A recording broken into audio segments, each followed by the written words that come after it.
Good evening students. देखो आज हम आपके लिए लाए हैं बीएससी थर्ड ईयर का फिज़िकल केमिस्ट्री और वहाँ पर जो फर्स्ट यूनिट है दैट इज़ क्वांटम मैकेनिक्स।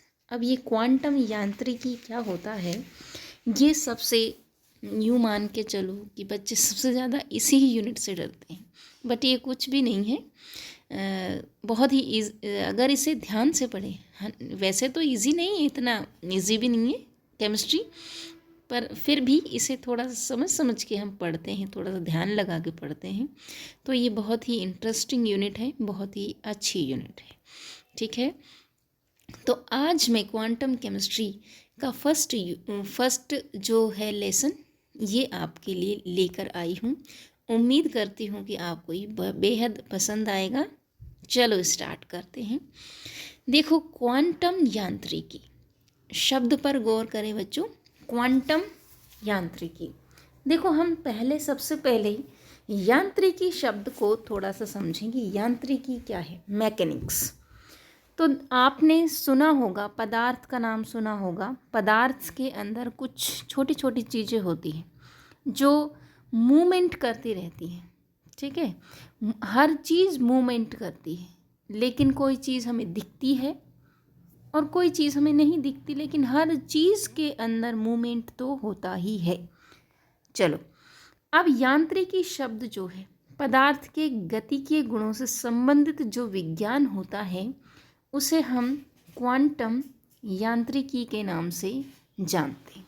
पदार्थ के, देखो गौर करना शब्द पर, गतिकीय गुण, गति। अब देखो पदार्थ हर एक चीज़ जो स्थान घेरती हो, है ना, जिसका कुछ वॉल्यूम होता हो, जो स्थान घेरती हो, जिसका कुछ द्रव्यमान होता हो, हर वो चीज़ पदार्थ है। ठीक है बच्चों, अब ये यांत्रिकी है जो इसे दो भागों में बांट दिया। एक तो पुरानी यांत्रिकी और एक नई यांत्रिकी, जिसे हम कहते हैं क्लासिकल, चिरसम्मत। जिसे हम कहते हैं पहली यांत्रिकी थी क्लासिकल चिरसम्मत, यानी कि जो पुरानी बातें थी, पुराने जो नियम कानून जो थे, जैसे न्यूटन का जो लॉ है, मैक्सवेल की जो बातें थी रिलेटेड टू गति, मतलब किसी भी मूवमेंट से के जो पदार्थ होते हैं उनमें मूवमेंट कैसे होता है, जो न्यूटन के नियम थे या जो मैक्सवेल के नियम थे, उन सबको हमने चिरसम्मत यानी कि क्लासिकल मैकेनिक्स के अंदर रखा। अब वो जो क्लासिकल मैकेनिक्स है ये देखो गति को स्पष्ट करती है, लेकिन जैसे खगोलीय पिंड हो गए, ठीक है, बड़े बड़े जो कण होते थे उनको ये उनकी जो गति है, उनका जो मूवमेंट है, जैसे खगोलीय पिंड हो गए, ठीक है, हमारी पृथ्वी पे जो बड़ी बड़ी चीज़ें हैं, बड़े बड़े जो पिंड हैं, उनको उनकी गति के गुण को ये समझा सकती थी। लेकिन चिरसम्मत जो यांत्रिकी है, क्लासिकल जो मैकेनिक्स है बच्चों, ये क्यों सफल नहीं हो पाई आगे चलकर? ये इसलिए सफल नहीं हो पाई क्योंकि इलेक्ट्रॉन प्रोटॉन की अब खोज हो चुकी थी, और इलेक्ट्रॉन प्रोटॉन परमाणु ये बहुत छोटे साइज़ के थे। इनका जो मूवमेंट है, इनकी जो स्थायित्व है, इनके जो गति का व्यवहार है, इनके विकिरण से निकलने वाला जो स्पेक्ट्रम है, ठीक है, स्पेक्ट्रम, गति के व्यवहार, स्थायित्व, इन सब पर हम चर्चा करेंगे, पूरा डिटेल से इसे पढ़ेंगे। पूरा फिजिकल केमिस्ट्री हम आराम से पढ़ेंगे, कोई दिक्कत नहीं। तो परमाणुीय आकार के, मतलब छोटे आकार के जो सूक्ष्म कण थे, उनका स्थायित्व, वो स्टेबिलिटी क्या है उनकी, ठीक है, कैसे स्थायी रहते हैं वो, उनके स्थायित्व को ये चिरसम्मत नहीं समझा पाई कि वो छोटे छोटे कण मूवमेंट कैसे करते हैं, उसको भी ये पुरानी जो क्लासिकल थी वो नहीं समझा पाई। और उनसे कुछ विकिरण निकलते हैं, तो उन विकिरणों को का जो स्पेक्ट्रम बनता है, उस स्पेक्ट्रम को भी ये नहीं समझा पाई। अब स्पेक्ट्रम क्या है, आप सोच रहे होंगे कि ये स्पेक्ट्रम क्या है। ये कुछ ऐसा खास कोई चीज़ नहीं है। स्पेक्ट्रम का मतलब होता है कि जब कोई लाइट आती है तो वो 7 कलर के अंदर क्या हो जाती है, विभक्त हो जाती है। ठीक है, 7 कलर के अंदर वो क्या होने लग जाती है, विभक्त होने लग जाती है।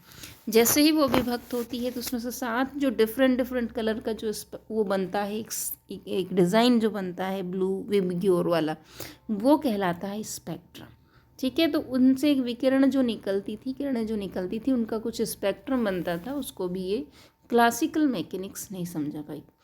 अब उसके बाद पहले कहा जाता था कि प्रकाश की, जैसे कोई किसी ने कहा कि प्रकाश या लाइट ये क्या होती है, एक पदार्थ का जो कण है उसकी कैसी प्रकृति होती है, उसका कणीय प्रकृति होती है या फिर वेव तरंग प्रकृति होती है, तो ये सारी चीज़ें थी। लेकिन जो क्वांटम यांत्रिकी आई, क्वांटम यांत्रिकी इन चीज़ों पर अच्छे से मतलब खरी उतरी।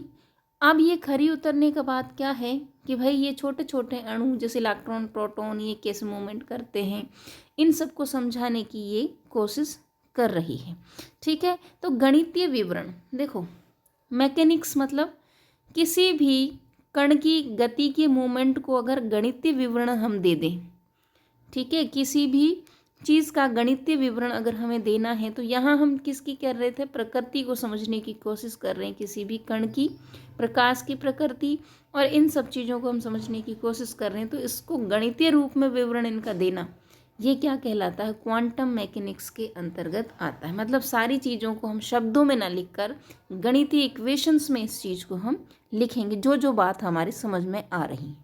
ठीक है, उन्होंने कहा क्वांटम यांत्रिकी इस बात को स्पष्ट करती है कि प्रकाश की दोहरी प्रकृति है। ठीक है, प्रकाश की कण की तरह भी प्रकाश, एक कण की तरह भी प्रकाश क्या करता है, पार्टिकल नेचर भी होता है, और इसका मतलब वेव नेचर भी होता है, यानी कि विकिरण की तरह, तरंग की तरह व्यवहार भी करता है। ठीक है, तो प्रकाश कैसे ट्रेवल करेगा, कैसे आगे बढ़ता है, ये कण के रूप में भी, और कैसा व्यवहार करता है, वेव का भी, ये तरंग की तरह भी ये व्यवहार करता है। अब कहते हैं कि इसमें हमने फोटोन का जिक्र कर दिया। ठीक है, क्वांटम यांत्रिकी क्या कहती है, क्वांटम दैट मीन्स एक पर्टिकुलर एक पैकेट, यानी कि क्वांटम का मतलब हो गया एक लाइट का एक छोटा सा एक हिस्सा, जिसे हमने मतलब बिल्कुल ऐसे कर रखा हो जैसे फोटोन होता है कि भाई ये पैकेट्स के रूप में होता है। फोटोन क्या होता है, ऐसे ऊर्जा के पैकेट होते हैं, तो ऐसा तत्व होता है ऊर्जा के पैकेट। अब ये फोटोन जो है, इसका हमने निर्धारण कर लिया कि इसकी एक फोटोन की ऊर्जा कितनी होनी चाहिए, एच न्यू के बराबर होनी चाहिए। ठीक है, ठीक है, एक फोटोन की ऊर्जा कितनी होती है, एच न्यू के बराबर।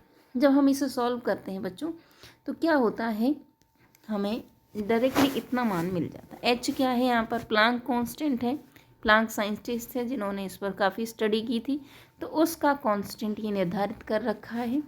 अब हम कहते हैं, देखो, एक फोटोन की एनर्जी बराबर एच न्यू। ठीक है, न्यू क्या है, ये आवृत्ति है। ठीक है, एच क्या है, प्लांक कांस्टेंट है। हर चीज़ के बारे में हमें यहाँ पर पता होना चाहिए। आवृत्ति क्या होती है कि ये सी बटा लैम्बडा होती है। आवृत्ति क्या होती है, सी बटा लैम्बडा होती है। तो हमने यहाँ पर वैल्यू पुट कर दी एच इंटू सी बटा लैम्बडा।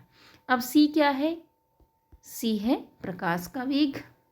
सी क्या होता है, प्रकाश का वेग होता है।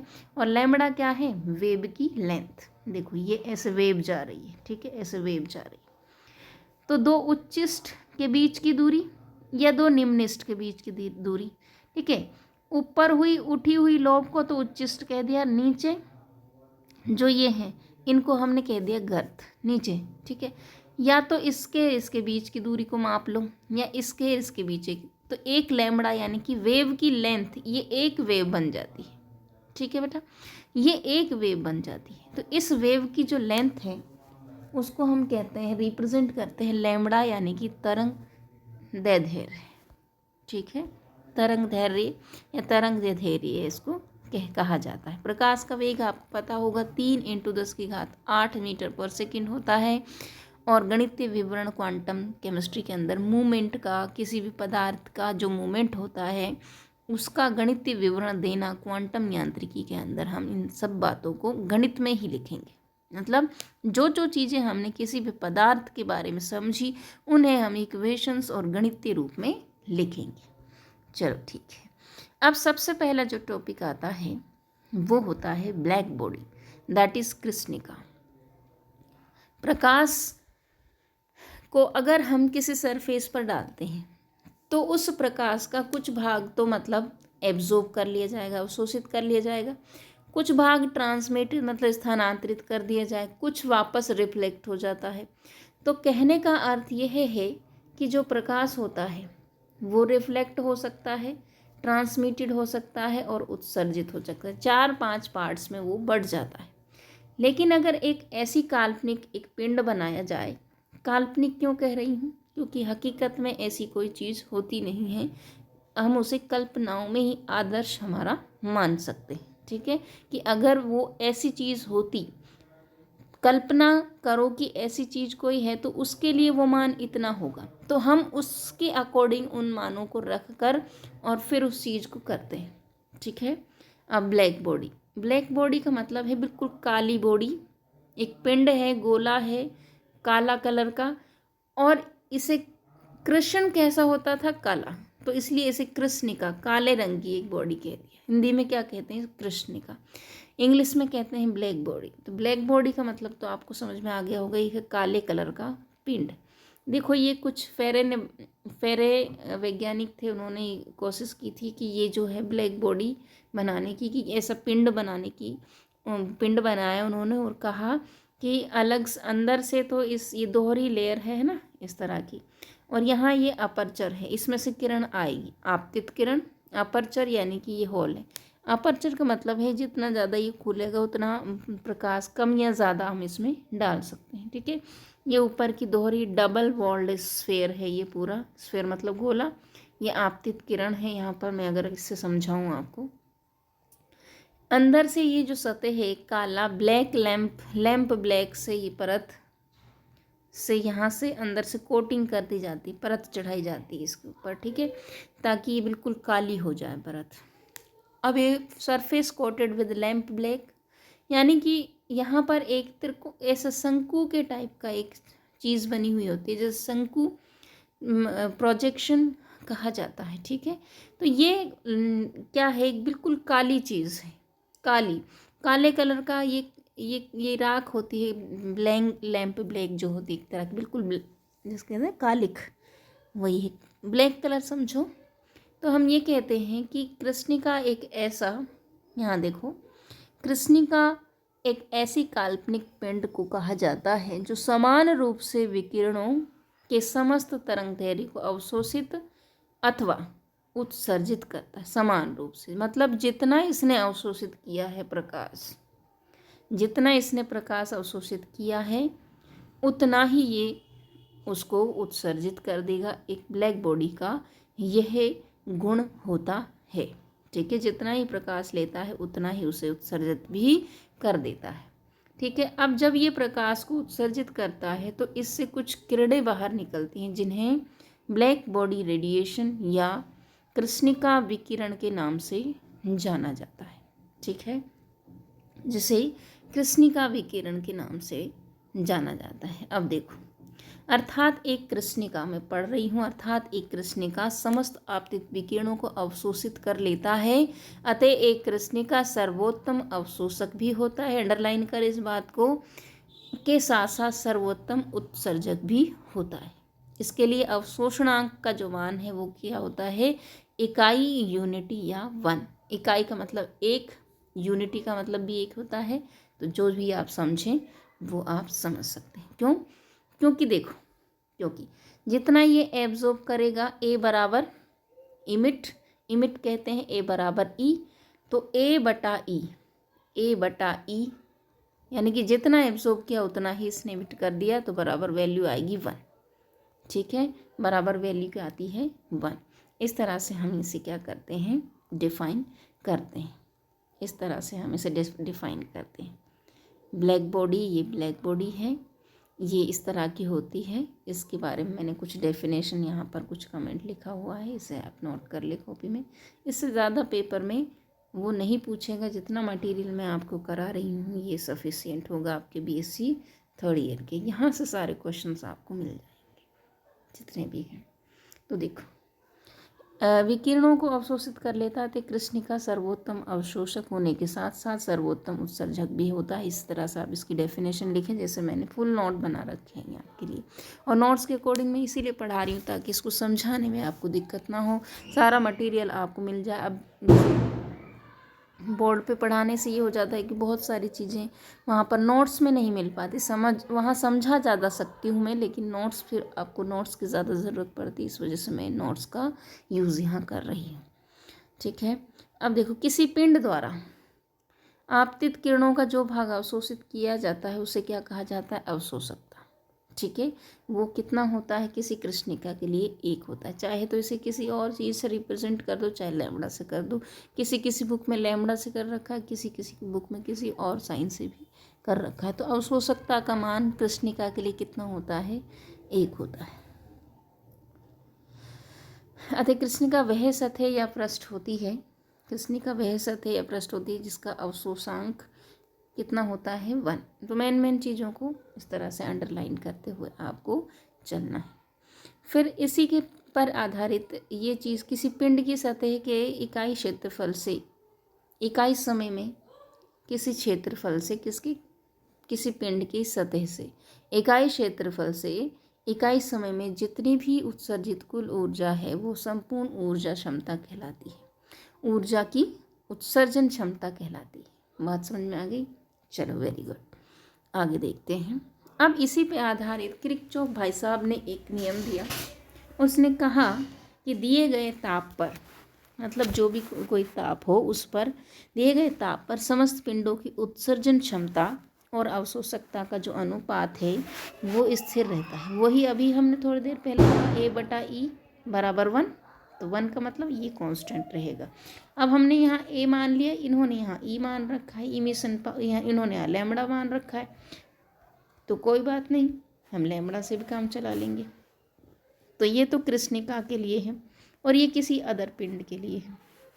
तो ये क्या होना चाहिए? किसी दिए गए ताप पर समस्त पिंडों की उत्सर्जन क्षमता और अवशोषकता का अनुपात क्या होता है? समान होता है, यानी कि E/λ बराबर E1/λ। अब ये E और लैम्बडा ये तो है कृष्णिका के लिए, और ये क्या है? किसी अदर पिंड के लिए। तो E कृष्णिका के लिए उत्सर्जन क्षमता और अवशोषकता है, और E1 और λ1 क्या है? अन्य पिंडों के लिए उत्सर्जन क्षमता और अवशोषकता है। ये किरचॉफ का नियम होता है। ठीक है, अब क्या होता है? देखो, हमने कृष्णिका को क्या दे दी? हमने कृष्णिका पे रेडिएशन डाली, तो वो उसने एब्जॉर्ब कर ली। अब एब्जॉर्ब करके अंदर अपने समाहित रख रहा है उनको। अब उन रेडिएशन को अगर हमें, उस ऊर्जा को या उस रेडिएशन को हमें अगर वापस बाहर निकालना है ना, तो हमें उन्हें, उस ब्लैक बॉडी को क्या करना पड़ेगा? गर्म करना पड़ेगा। ठीक है, गर्म करते हैं तो जितनी अमाउंट में उसने विकिरणों को अवशोषित किया था, वो गर्म करने के साथ साथ उन्हें वापस उतनी ही मात्रा में वापस इमिट या उत्सर्जित कर देती है। तो इस बात को लेकर कि भाई ब्लैक बॉडी से जो उत्सर्जित किरणें हैं उन्हें क्या कह दिया? ब्लैक बॉडी रेडिएशन कह दिया। अब उन रेडिएशन पर, उन विकिरणों पर हमने अध्ययन किया तो पाया कि अलग अलग टेम्परेचर पर अलग अलग तरह के रंग प्रकट होते हैं। ठीक है, अलग अलग तरह के रंग दिखाई देने लग गए। तो दो वैज्ञानिक थे, ल्यूमर और प्रिंगसिन। इन दोनों वैज्ञानिकों ने ऊर्जा और तरंग दैर्ध्य के मध्य क्या संबंध होता है, क्या रिलेशन होता है, उसके ऊपर ग्राफ खींचकर समझाने की कोशिश की है। तो हम थोड़ा सा चर्चा कर लेते हैं, और वो ग्राफ क्या है उस पर भी हम थोड़ा चर्चा करेंगे। चलो, आज थोड़ा सा थ्योरी पढ़ लेते हैं, इसका थ्योरी नहीं, उसका पूरा ग्राफ वगैरह भी हम देखेंगे। चलो देखो, स्टार्टिंग से मैंने कहा कि ब्लैक बॉडी रेडिएशन क्या होती है। देखो, हमने ब्लैक बॉडी पढ़ा। अब हमने दूसरा जो टॉपिक है, कृष्णिका से जो विकिरण उत्सर्जित होंगी ना, उन विकिरण का नेचर क्या है, उनमें और तरंग दैर्ध्य में, ऊर्जा के अंदर और तरंग दैर्ध्य के अंदर क्या संबंध है। ब्लैक बॉडी से निकलने वाले रेडिएशन ब्लैक बॉडी रेडिएशन कहलाती है। कृष्णिका विकिरण कहलाती है। चलो अब देखो, एक गर्म पिंड, यहाँ पर पढ़ते हैं थोड़ा सा, मैंने ये नोट्स में डाल रखा है। एक गर्म पिंड विद्युत चुंबकीय विकिरण उत्सर्जित करता है। उच्च ताप पर विकिरण दृश्य क्षेत्र में होता है। अगर उच्च ताप रखते हो तो विकिरण किस क्षेत्र में होता है? दृश्य क्षेत्र। दृश्य क्षेत्र वही विबग्योर, ठीक है, ये विबग्योर वाला क्षेत्र। यदि ताप को और बढ़ाया जाए तो कम तरंग दैर्ध्य वाले नीले प्रकाश के हो जाते हैं। ताप बढ़ाया जाता है तो तरंग दैर्ध्य क्या होने लगती है? घटने लगती है। अब भाई देखो, विबग्योर के अंदर आपने देखा होगा कि तरंग दैर्ध्य कम तरंग दैर्ध्य की तरफ बढ़ने लगती है। जैसे हमने कहा कि ताप बढ़ाएंगे, देखो VIBGYOR,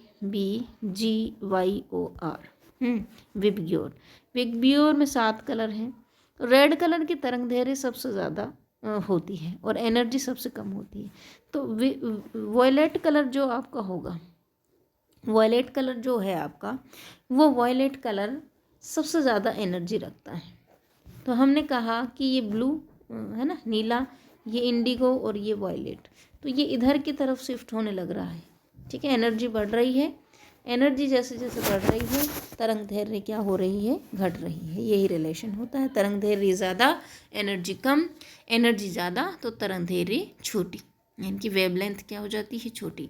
इससे स्पष्ट होता है कि किसी पिंड को खूब गर्म करते जाएं तो पहले वह रक्त तप्त यानी कि लाल रंग का होता है, उसके बाद वह श्वेत तप्त यानी कि सफ़ेद रंग का हो जाता है, ठीक है।